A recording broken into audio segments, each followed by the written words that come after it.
தமிழலை நேயர்களுக்கு வணக்கம். இன்றைய முக்கிய நிகழ்வுகளை இந்த செய்தி தொகுப்பில் பார்க்கலாம்.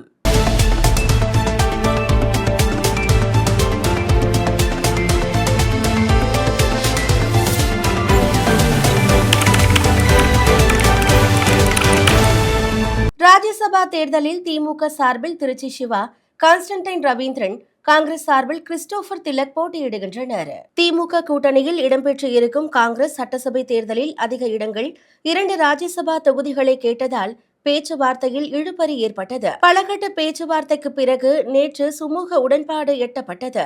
அதன்படி திமுக கூட்டணியில் காங்கிரசுக்கு 28 தொகுதிகள், 1 ராஜ்யசபா இடம் ஒதுக்கப்பட்டது. இதையடுத்து ராஜ்யசபா தேர்தலில் போட்டியிடும் காங்கிரஸ் வேட்பாளராக அகில இந்திய காங்கிரஸ் செயலாளராக பதவி வகித்து வரும் கிறிஸ்டோபர் திலக் அறிவிக்கப்பட்டுள்ளார். திருச்சியை சேர்ந்த கிறிஸ்டோபர் திலக் வடகிழக்கு மாநிலங்களின் காங்கிரஸ் பொறுப்பாளராக இருந்து வருகிறார். திமுக சார்பில் ராஜ்யசபா எம்பியாக இருக்கும் திருச்சி சிவாவும் கான்ஸ்டன்டைன் ரவீந்திரனும் அறிவிக்கப்பட்டு உள்ளனர். ஒரு இடம் தேமுதிகவிற்கு ஒதுக்கப்பட்டு இருக்கிறது. அதன்படி அக்கட்சியின் பொருளாளர் LK சுதீஷ் போட்டியிடுகிறார். 2005ஆம் ஆண்டு விஜயகாந்தால் தொடங்கப்பட்ட தேமுதிக முதலாக நாடாளுமன்றத்திற்கு செல்ல இருக்கிறது.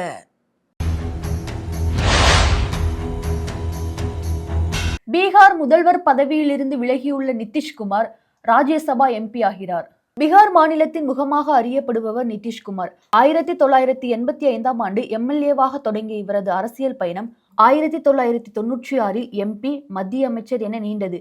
2005ஆம் ஆண்டு மாநில அரசியலுக்கு திரும்பிய நிதிஷ்குமார் சட்டமன்ற தேர்தலில் வெற்றி பெற்று தொடர்ந்து முதல்வராக பதவி வகித்தார். கடந்த ஆண்டு சட்டமன்ற தேர்தலிலும் நிதிஷ் பாஜக கூட்டணி வெற்றி பெற 10வது முறையாக முதல்வராகி சாதனை படைத்தார்.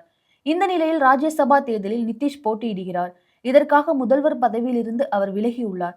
தனது விருப்பத்தின் பேரில் ராஜ்யசபாவுக்கு செல்வதாகவும் இதுவரை ஆதரவு அளித்த பீகார் மக்களுக்கு நன்றி தெரிவிப்பதாகவும் அவர் குறிப்பிட்டுள்ளார்.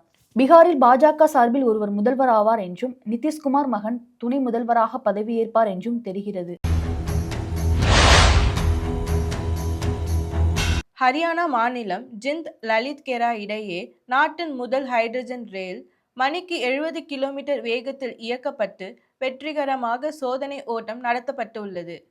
இதுவரை இல்லாத அளவுக்கு நாட்டிலேயே முதன்முறையாக சென்னை ICF ஆலையில் 118 கோடி ரூபாய் செலவில் ஹைட்ரஜன் ரயில் தயாரிக்கப்பட்டுள்ளது. இது குறைந்த அளவிலான நீராவியை மட்டுமே வெளியிடுவதால் மின்சாரத்தில் இயங்கும் ரயிலை விட சுற்றுச்சூழலுக்கு எந்த அளவிலும் பாதிப்பை ஏற்படுத்தாது.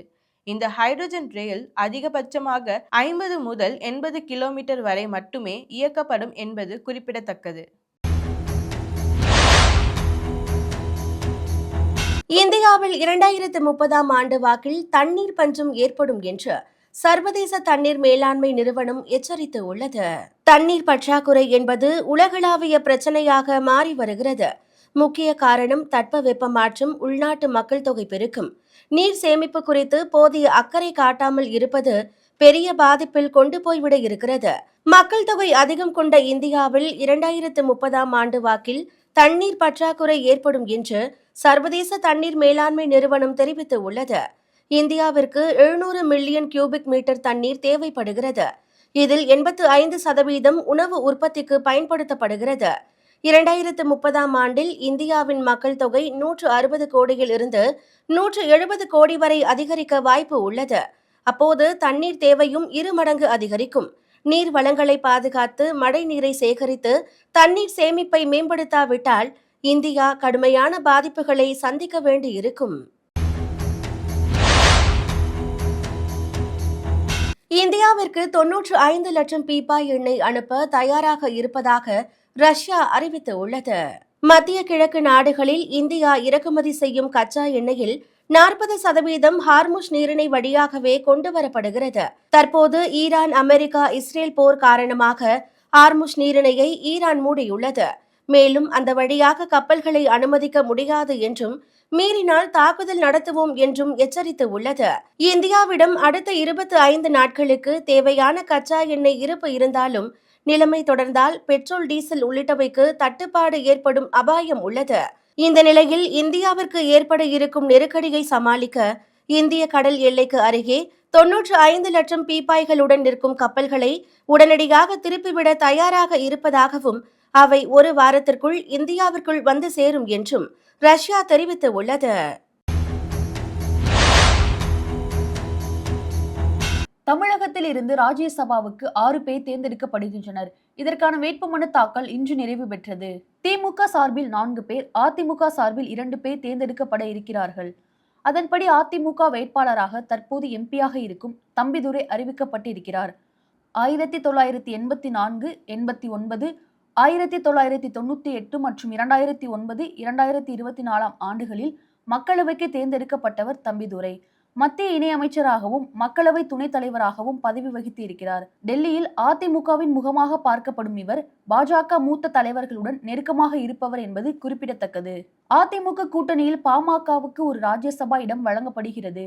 அதன்படி அக்கட்சியின் தலைவர் அன்புமணி போட்டியிடுகிறார்.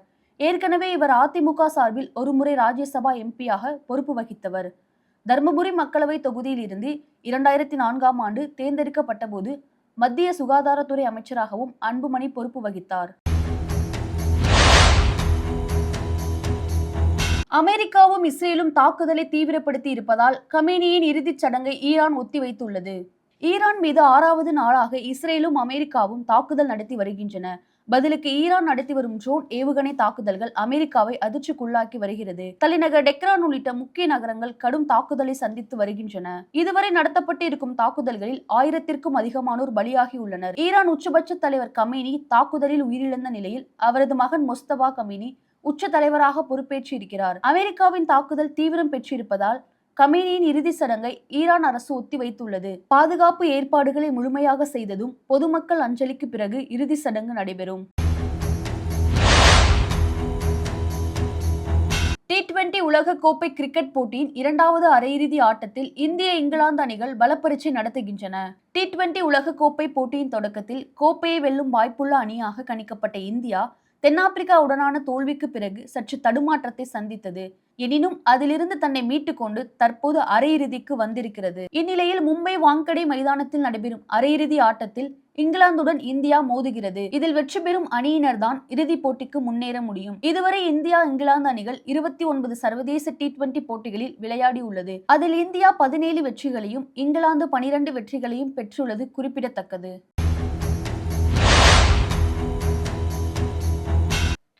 விஜய் தேவர்கொண்டா ராஷ்மிகா மந்தனாவின் வரவேற்பு நிகழ்ச்சி ஹைதராபாத்தில் கோலாகலமாக நடைபெற்று உள்ளது.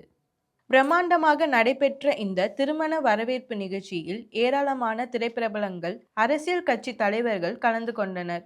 நாகார்ஜுனா, அல்லு அர்ஜுன், ராம் சரண், நானி, நாக சைதன்யா உள்ளிட்ட தெலுங்கு திரை உலகை சேர்ந்த பிரபலங்களும், தமிழ் திரையுலகில் இருந்து நடிகர் கார்த்தி, சரத்குமார், ராதிகா, பாடகி சின்மயி உள்ளிட்டவர்களும் கலந்து கொண்டு மணமக்களை வாழ்த்தினர். திரைப்பிரபலங்கள் கலந்து கொண்ட திருமண வரவேற்பு புகைப்படங்கள் சோஷியல் மீடியாவில் வைரலாகி வருகிறது. மேலும் செய்திகளுக்கு தொடர்ந்து இணைந்திருங்கள் தமிழலை செய்திகளோடு. நன்றி, வணக்கம்.